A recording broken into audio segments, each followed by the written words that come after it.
उसकी देह में नाभि से ऊपर का भाग अत्यंत पवित्र माना गया है। उसमें भी मुख प्रधान है।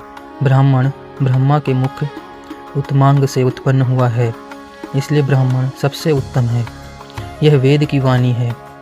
ब्रह्मा जी ने बहुत काल तक तपस्या करके सबसे पहले देवता और पितरों को हव्य तथा कव्य पहुँचाने के लिए और संपूर्ण संसार की रक्षा करने हेतु ब्राह्मणों को उत्पन्न किया। सिरोभाग से उत्पन्न होने और वेदों को धारण करने के कारण संपूर्ण संसार का स्वामी धर्मतः ब्राह्मण ही है। सब भूतों स्थावर जंगम रूप पदार्थों में प्राणी कीट आदि श्रेष्ठ हैं।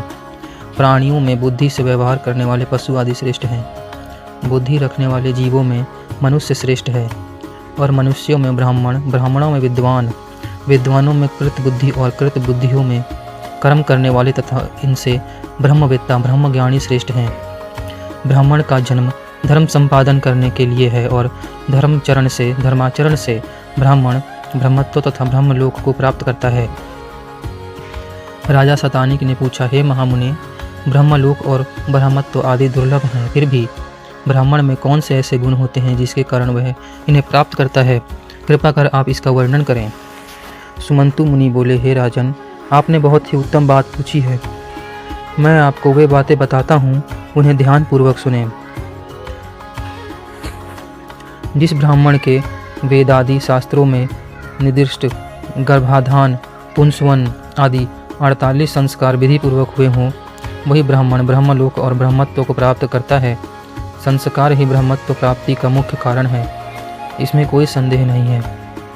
राजा शतानिक ने पूछा, महात्मन, वे संस्कार कौन से हैं? इस विषय में मुझे महान कौतूहल हो रहा है, कृपा कर आप इन्हें बताएं। सुमंतु जी बोले, राजन, वेद आदि शास्त्रों में जिन संस्कारों का निर्देश हुआ है उनका मैं वर्णन करता हूँ। गर्भाधान, पुंसवन, सीमंत्रोत्रयण, जात कर्म, नामकरण, अन्नप्राशन, चूड़ाकर्म, उपनयन, 4 प्रकार के वेद व्रत, वेद स्नान, विवाह, 5 महायज्ञ जिनसे देवता, पितरों, मनुष्य, भूत और ब्रह्मा की तृप्ति होती है, 7 पाक यज्ञ संस्था, अष्टकाद्य, पावण, श्रावणी, आग्रहायणी, चैत्री, शूलगव तथा आश्रयुजी, सप्तहवीयर्घ संस्था, अग्न्याधान, अग्निहोत्र, दर्श, पूर्णमास, चतुर्मास्य, निरूढ़, पशुबंध, श्रोत्रामणि और सप्तोसोम संस्था, अग्निशोष्टम, अत्यग्रीष्ठम, उकथ्य, षोडशी, वाजपेय, अतिरात्र और आपतोयार्म, ये 40 ब्राह्मण के संस्कार हैं। इनके साथ ही ब्राह्मण में 8 आत्मगुण भी अवश्य होने चाहिए, जिससे ब्रह्मा की प्राप्ति होती है। ये 8 गुण इस प्रकार हैं। अनसूया, दूसरों के गुणों में दोष बुद्धि नहीं रखना। दया, क्षमा, अनायास, किसी सामान्य बात के पीछे जान की बाजी न लगाना। मंगल, मांगलिक वस्तुओं का धारण, आकार पर दीन वचन नहीं बोलना और अत्यंत कृपण न बनना। शौच, भयंत्र की शुद्धि और अस्पृहा, ये 8 आत्मगुण हैं। इनकी पूरी परिभाषा इस प्रकार है। गुणी के गुणों का न छिपाना अर्थात प्रकट करना, अपने गुणों को प्रकट न करना तथा दूसरे के दोषों को देखकर प्रसन्न न होना अनसूया है। अपने पराये में मित्र और शत्रु में अपने समान व्यवहार करना और दूसरे का दुख दूर करने की इच्छा रखना दया है। मन, वचन अथवा शरीर से कोई दुख भी पहुँचाए तो उस पर क्रोध और वैर न करना शांति है। अभक्ष्य वस्तु का भक्षण न करना, निंदित पुरुषों का संग न करना और सदाचरण में स्थित रहना शौच कहा जाता है। जिन शुभ कर्मों के करने से शरीर को कष्ट होता है, उस कर्म को हठात नहीं करना चाहिए, यह अनायास है। नित्य अच्छे कार्यों को करना और बुरे कर्मों का परित्याग करना, यह मंगल गुण कहलाता है। बड़े कष्ट एवं परिश्रम से न्यायोपार्जित धन से उदारपूर्वक थोड़ा बहुत नित्य दान करना अकार्पण्य है। ईश्वर की कृपा से प्राप्त थोड़ी सी संपत्ति में भी संतुष्ट रहना और दूसरे के धन की किंचित भी इच्छा न रखना अस्पृहा है। इन 8 गुणों और पूर्वोक्त संस्कारों से जो ब्राह्मण संस्कृत हो, वह ब्रह्मलोक तथा ब्रह्मत्व को प्राप्त करता है। जिसकी गर्भ शुद्धि हो, सब संस्कार विधिवत संपन्न हुए हों और वह वर्णाश्रम धर्म का पालन करता हो तो उसे अवश्य ही मुक्ति प्राप्त होती है।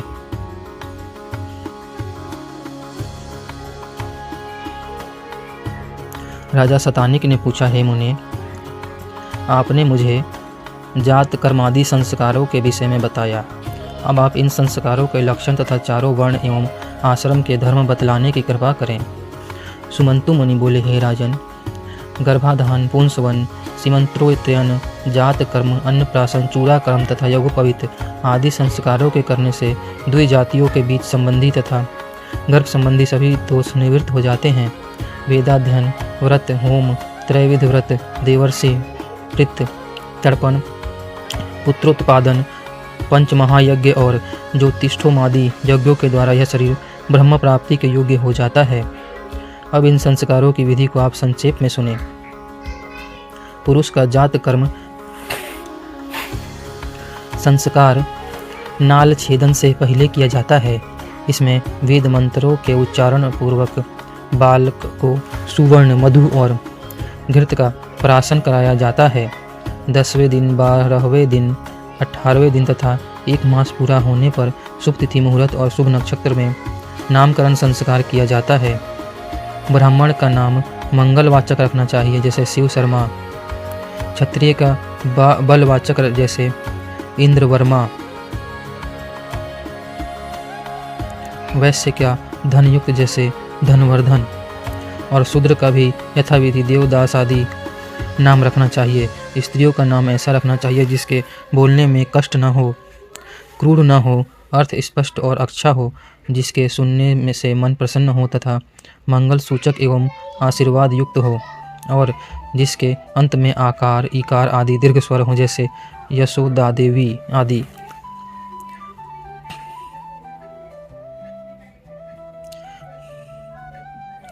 जन्म से 12वें दिन अथवा चतुर्थ मास में बालक को घर से बाहर निकालना चाहिए, इसे निष्क्रमण कहते हैं।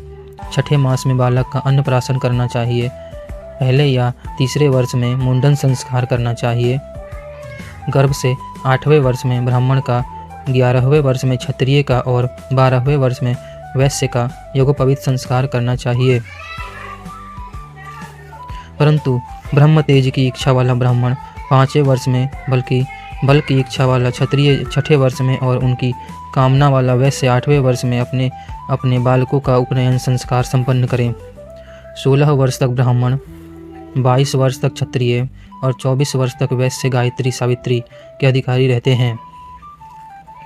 इसके अनंतर यथा समय संस्कार न होने से गायत्री के अधिकारी नहीं रहते और वे व्रात्य कहलाते हैं। फिर जब तक व्रात्य स्तोम नामक यज्ञ से उनकी शुद्धि नहीं की जाती तब तक उनका शरीर गायत्री दीक्षा योग्य नहीं बनता। इन व्रात्यों के साथ आपत्ति में भी वेद आदि शास्त्रों का पठन पाठन अथवा विवाह आदि का संबंध नहीं रखना चाहिए। त्रैवर्णिक ब्रह्मचारियों को उत्तरीय के रूप में क्रमशः कृष्ण, कस्तूरी, मृग चर्म, रोरू नामक मृग का चर्म और बकरे का चर्म धारण करना चाहिए। इसी प्रकार क्रमशः सन्न, टाट, अलसी और भेड़ के ऊन का वस्त्र धारण करना चाहिए। ब्राह्मण ब्रह्मचारी के लिए 3 लड़ी वाली सुंदर चिकनी मूंज की, क्षत्रिय के लिए मुर्वा मुर्रा की और वैश्य के लिए सन की मेखला कही गई है। मूंज आदि के प्राप्त न होने पर क्रमशः कुसा, असमंतक और बलवज नामक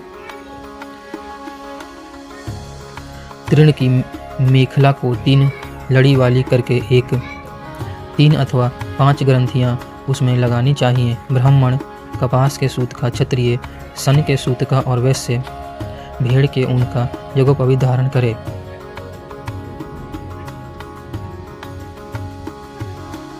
ब्राह्मण विल्व, पलाश या पलछका दंड जो सिर पर्यंत हो उसे धारण करे। क्षत्रिय बड़, खदीर या बेंत के काष्ठक मस्तक पर्यंत ऊंचा और वैश्य पैलो, पीलू वृक्ष की लकड़ी, गूलर अथवा पीपल के काष्ठ का दंड नासिका पर्यंत ऊंचा धारण करे। ये दंड सीधे, छिद्र रहित और सुंदर होने चाहिए। यज्ञोपवीत संस्कार में अपना अपना दंड धारण कर भगवान सूर्य नारायण का उपस्थान करे और गुरु की पूजा करे तथा नियम के अनुसार सर्वप्रथम माता, बहन या मौसी से भिक्षा मांगे। भिक्षा मांगते समय उपनीत ब्राह्मण, बटु भिक्षा देने वाली से भवती भिक्षाम में देही, क्षत्रिय भिक्षाम भवती में देही तथा वैश्य भिक्षाम देही में भवती, इस प्रकार से भवती शब्द का प्रयोग करें। भिक्षा में वे सुवर्ण, चांदी अथवा अन्न ब्रह्मचारी को दें। इस प्रकार भिक्षा ग्रहण कर ब्रह्मचारी उसे गुरु को निवेदित कर दे और गुरु की आज्ञा पाकर पूर्वाभिमुख हो आचमन कर भोजन करे। पूर्व की ओर मुख करके भोजन करने से आयु, दक्षिण मुख करने से यश, पश्चिम मुख करने से लक्ष्मी और उत्तर मुख करके भोजन करने से सत्य की अभिवृद्धि होती है। एकाग्रचित हो उत्तम अन्न का भोजन करने के अनंतर आचमन कर अंगों, आँख, कान, नाक का जल से स्पर्श करे। अन्न की नित्य स्तुति करनी चाहिए और अन्न की निंदा किए बिना भोजन करना चाहिए। उसका दर्शन कर संतुष्ट एवं प्रसन्न होना चाहिए। हर्ष से भोजन करना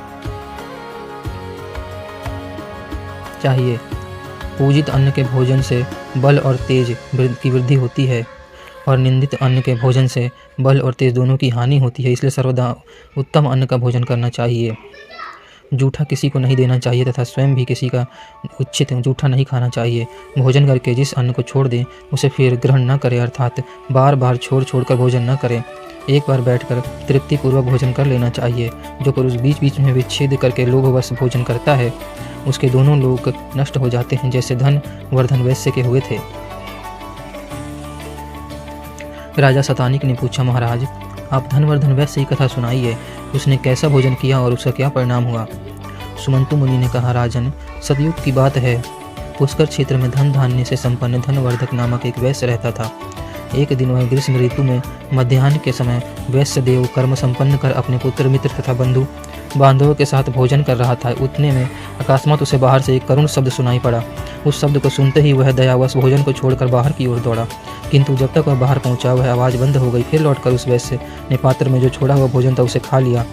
भोजन करते ही उस वैश्य की मृत्यु हो गई और इसी अपराधवश परलोक में उसकी दुर्गति हुई। इसलिए छोड़े हुए भोजन को फिर कभी नहीं खाना चाहिए। अधिक भोजन भी नहीं करना चाहिए, इससे शरीर में अत्यधिक रस की उत्पत्ति होती है, जिससे प्रतिशयाय, जुखाम, मंदाग्नि, ज्वर आदि अनेक रोग उत्पन्न होते हैं। अजीर्ण हो जाने से स्नान, दान, तप, होम, तर्पण, पूजा आदि कोई भी पुण्य कर्म ठीक से संपन्न नहीं हो पाते। अति भोजन करने से अनेक रोग उत्पन्न होते हैं। आयु घटती है, लोक में निंदा होती है तथा अंत में सद्गति भी नहीं होती। उच्छिष्ट मुख से कहीं भी नहीं जाना चाहिए। सदा पवित्रता से रहना चाहिए। पवित्र मनुष्य यहाँ मुख से रहता है और अंत में स्वर्ग में जाता है। मुनीश्वर, ब्राह्मण किस कर्म के करने से पवित्र होता है, इसका आप वर्णन करें। सुमंतु मुनि बोले, राजन जो ब्राह्मण विधि पूर्वक आचमन करता है वह पवित्र हो जाता है और सत्कर्मों का अधिकारी हो जाता है। आचमन की विधि यह है कि हाथ पांव धोकर पवित्र स्थान में आसन के ऊपर अथवा उत्तर की ओर मुँह करके बैठें। दाहिने हाथ को जानु के भीतर रखकर दोनों चरण बराबर रखें तथा शिखा में ग्रंथि लगाएं और फिर उष्णता एवं फैन से रहित शीतल एवं निर्मल जल से आचमन करें। खड़े खड़े बात करते, इधर उधर देखते हुए शीघ्रता से और क्रोध युक्त होकर आचमन न करें। हे राजन, ब्राह्मण के दाहिने हाथ में 5 तीर्थ कहे गए हैं। देव तीर्थ, पितृ तीर्थ, ब्रह्म तीर्थ, प्रजापत्य तीर्थ और सौम्य तीर्थ। अब आप इनके लक्षणों को सुने। अंगूठे के मूल में ब्रह्म तीर्थ, कनिष्ठा के मूल में प्रजापत्य तीर्थ, अंगुलियों के अग्रभाग में देव तीर्थ, तर्जनी और अनुष्ठ के बीच में पितृ तीर्थ और हाथ के मध्य में भाग में सौम्य तीर्थ।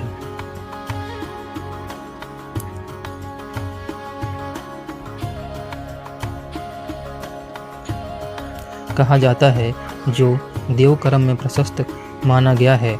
देवाचर ब्राह्मण को दक्षिणा आदि कर्म तीर्थ, देव तीर्थ से तर्पण, पिंडदान आदि कर्म तीर्थ आदि से आचमन, ब्रह्म तीर्थ से विवाह के समय लाजा होम आदि और संपन्न